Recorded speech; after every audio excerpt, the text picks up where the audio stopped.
10 minute में 50 अहम खबरों के बाद अब बात करते हैं ओमिक्रॉन की। ओमिक्रॉन के मामले नए साल से पहले रफ्तार में हैं। जम्मू कश्मीर और ओडिशा तक नया वेरिएंट एंट्री कर चुका है। हालात को देखते हुए केंद्र और राज्य सरकारें अलर्ट मोड में हैं। हर वो कदम उठाया जा रहा है जो वायरस के खिलाफ युद्ध में हथियार बन सकता है। ओमिक्रॉन एमएसके सबसे ज्यादा दिल्ली, महाराष्ट्र से आ रहे हैं।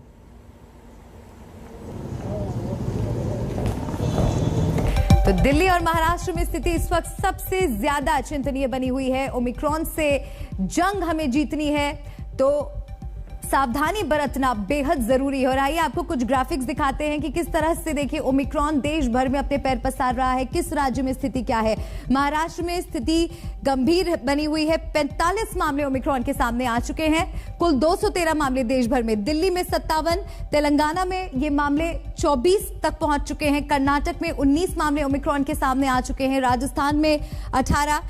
केरल की अगर बात करें तो केरल में भी 15 मामले सामने आ चुके हैं। राजस्थान में 18, महाराष्ट्र में 45, कर्नाटक में 19, केरल में 15, तेलंगाना 24, गुजरात में 14 मामले सामने आ चुके हैं। उत्तर प्रदेश में अब तक 2 मामले सामने आए हैं और दिल्ली में देखिए 57 मामले सामने आ चुके हैं। आंध्र प्रदेश में भी 1 मामला सामने आ चुका है। चंडीगढ़ में भी 1 मामला सामने आ चुका है।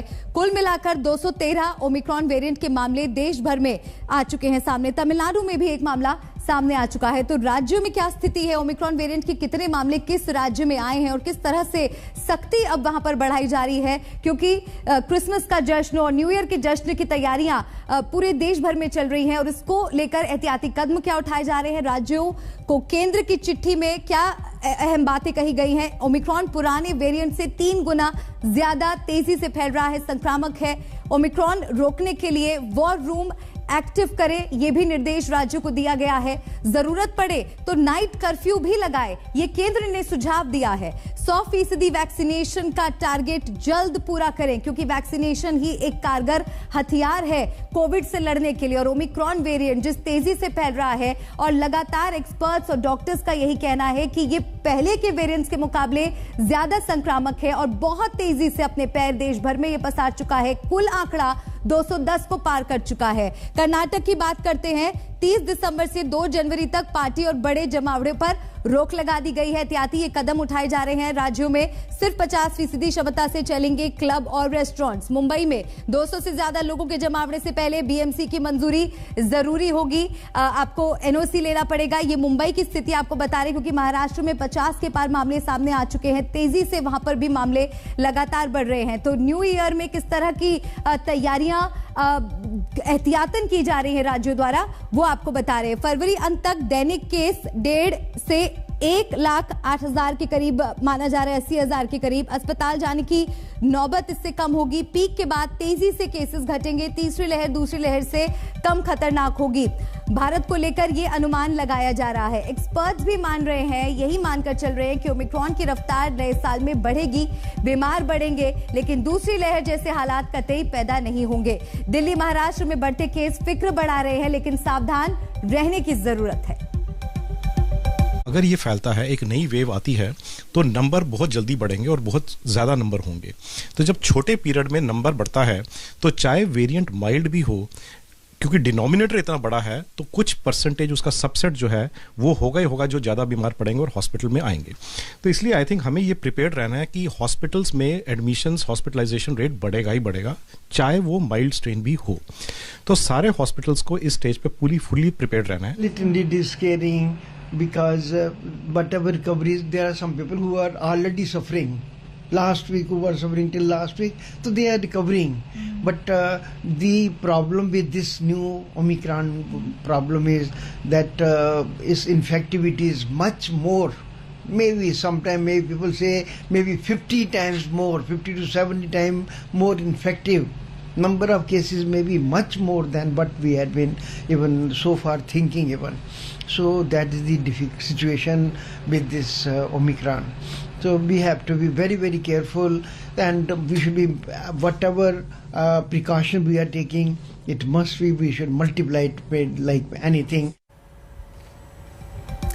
तो दुनिया के बाकी देशों में क्या स्थिति है, भारत में इस वक्त क्या हालात है, वो हमने आपको बताया, ग्राफिक्स के जरिए आंकड़े भी आपको दिखाए। लेकिन अमेरिका और यूके की अब बात कर लेते हैं, क्योंकि ये सबसे ज्यादा प्रभावित देश इस वक्त ओमिक्रॉन के मद्देनजर बने हुए हैं। अमेरिका का कोविड अनुमान क्या कहता है, सौजन्य है डेटा इंटेलिजेंस यूनिट। साप्ताहिक केस की अगर बात की जाए तो अभी 9.78 केस हैं। अनुमान ये लगाया जा रहा है कि 6.28 से लेकर 13 केसेस आ सकते हैं। दैनिक अस्पताल भर्ती की अगर बात की जाए तो 7 जनवरी 2022 अभी 8,084 मामले हैं और अनुमान ये लगाया जा रहा है कि 6,300 से लेकर 18,400 मामले हो सकते हैं। साप्ताहिक मौत की अगर बात की जाए, वो आंकड़ा भी आपको दिखा दे, 8 जनवरी 2022 का अनुमान अभी 8,582 है ये आंकड़ा, और अनुमान के मुताबिक 8,900 से लेकर ये आंकड़ा 15,500 तक भी पहुंच सकता है। अब बात हम यूके की कर लेते हैं। यूके का कोविड अनुमान क्या कहता है, अपने चरम पर होगा ओमिक्रॉन का जो संक्रमण है 7 जनवरी 2022 को। सौजन्य है CDC US data intelligence unit. दैनिक अस्पताल भर्ती अभी 919 है ये आंकड़ा। अनुमान ये लगाया जा रहा है कि ये आंकड़ा 1,279 तक पहुंच सकता है।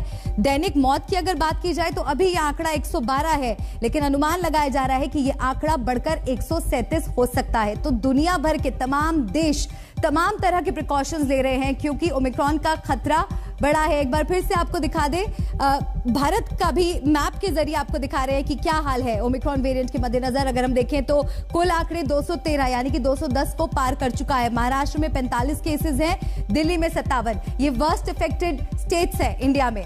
तेलंगाना की अगर बात की जाए तो तेलंगाना में अभी तक 24 मामले सामने आ चुके हैं। कर्नाटक में 19 मामले आ चुके हैं और क्या एहतियाती कदम उठाए वहां पर जा रहे हैं वो भी हमने आपको दिखाया है। राजस्थान में 18 मामले हो चुके हैं कुल।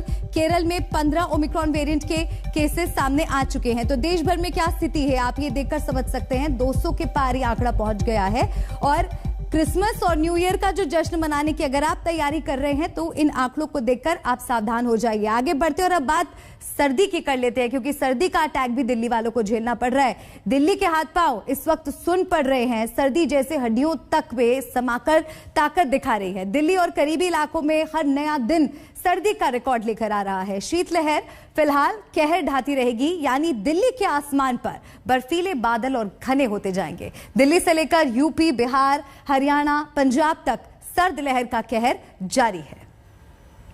एक हफ्ते में ठंड से लोग कांप उठे हैं। हर कोई यही कह रहा है बड़ी सर्दी है। शीतलहर जैसे बदन को चीरती हुई निकल रही है। ठंड में बाइक वालों के हाथ तो जैसे जम से जा रहे हैं। इस बार ठंड की शुरुआत तगड़ी हुई है और आखिर तक ठंड प्रचंड पड़ने वाली है। आज हम आपको दिखाएंगे कि दिल्ली एनसीआर से लेकर समूचे उत्तर भारत में लोग ठंड का दंड कैसे झेल रहे हैं। उससे पहले आपको रेगिस्तान लिए चलते हैं। वही रेगिस्तान जहां आदमी गर्मी में पिघल जाता है। अब वहां लोगों की ठंड से कुल्फी जम रही है, पानी जम रहा है।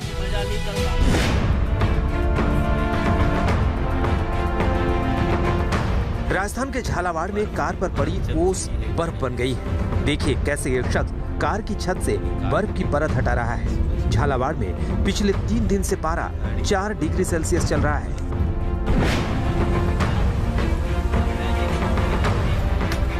और अब राजस्थान के माउंट आबू का हाल देखिए, कैसे लोहे के सरिये से पानी को तोड़ने की कोशिश हो रही है। जी हाँ, सही सुना आपने, पानी को तोड़ने की कोशिश हो रही है, क्योंकि पानी पत्थर की तरह जम गया है।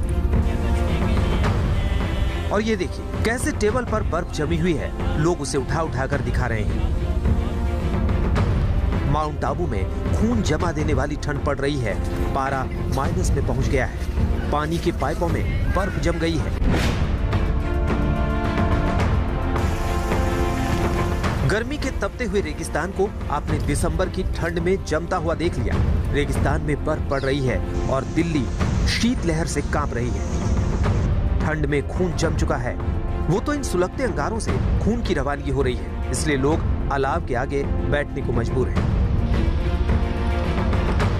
चाय का गर्म गर्म घूंट और दहकती लकड़ियां ही सर्दी मिटाने का जरिया बन गई है। राजधानी दिल्ली समेत पूरे उत्तर भारत में कड़ाके की ठंड पड़ रही है, लेकिन सुबह और शाम को जो तेज हवाएं चल रही हैं वो लोगों को ज्यादा परेशान कर रही हैं। इस वक्त हम लोग अक्षरधाम इलाके में हैं और आप देख सकते हैं यहाँ पर आपको धुंध भी हल्की नजर आएगी, लेकिन साथ ही साथ इस धुंध के साथ प्रदूषण भी है, क्योंकि AQI 350 के ऊपर है। वहीं अगर हम टेम्परेचर की बात करें तो मिनिमम टेम्परेचर 9 डिग्री के आसपास पहुंच रहा है, जबकि मैक्सिमम 20 के पार 21 से 22 डिग्री पहुंच रहा है। उबलती चाय, धधकती अलाव, दिल्ली की सर्दी इसी तरह से तड़पा रही है, सता रही है। पिछले 3 दिनों में सर्दी ने कई रिकॉर्ड तोड़ डाले हैं और हम आपको बता दें कि जैसे ही शीतलहर थमेगी, दिल्ली वालों का सामना बारिश और कोहरे से भी होगा।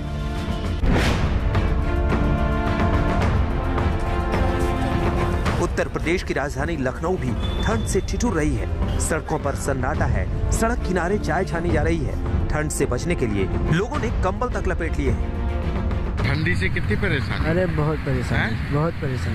अच्छा, कैसे फिर ये कंबल ओढ़े के सीधे चले जाओगे? हाँ, हो रहे चले जाएंगे।